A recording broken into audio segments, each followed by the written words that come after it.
where we're going to be living with that for years to come, if not forever. It just seems to me that that's a step that we should have taken in a more robust way, notwithstanding the fact that this is just this is an update to previously established policy. I just think that we should have done a better job here in terms of reaching out to the neighborhoods and the Civic Federation. Also, as we've heard from a couple of my colleagues, we still have some questions as to what's the true efficacy of this, and how much good this is doing. How you know, talking about moving the dial, what are the real true dimensions of that? And the Civic and the Planning Commission mentioned in their supplemental report, you know, what is the extent to which program results in green building practices that would not otherwise be adopted, and report back to the board at some point in time in the future. So I'm not prepared yet to vote yes on this. Not to say that I couldn't in the future with a little more work, maybe in another few months, but I don't think I'm prepared to do that today. Thank you. All right, let me just make a few comments before we go to a vote. I am sorry to hear that. A couple things. One, the basic issue is here. This is a policy that's been in place. The use of bonus density, modest amount of bonus density, to accomplish a set of adopted goals in our community. There's no question in my mind that environmental sustainability, air quality, energy efficiency in many communities, and to some, are not a core value. I believe in Arlington it is a value that is supported.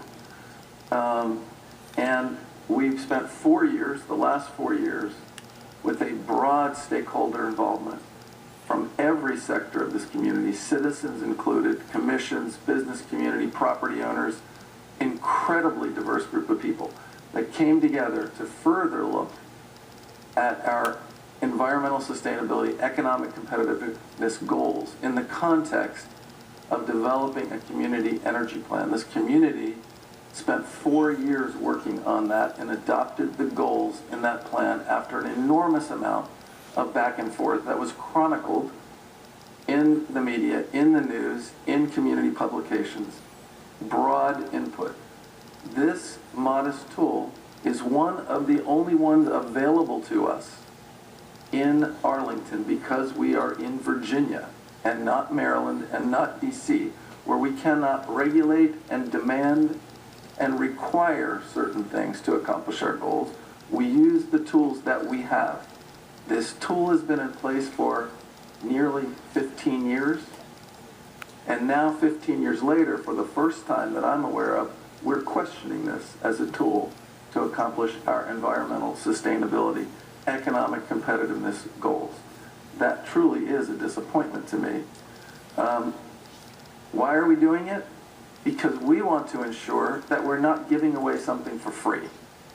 We are adjusting this to make it harder so that the community benefit in return for a modest amount of density is helping us accomplish our goals, is pushing the private sector beyond what they would do anyway, beyond what another jurisdiction is, what the code is going to be requiring them to do anyway.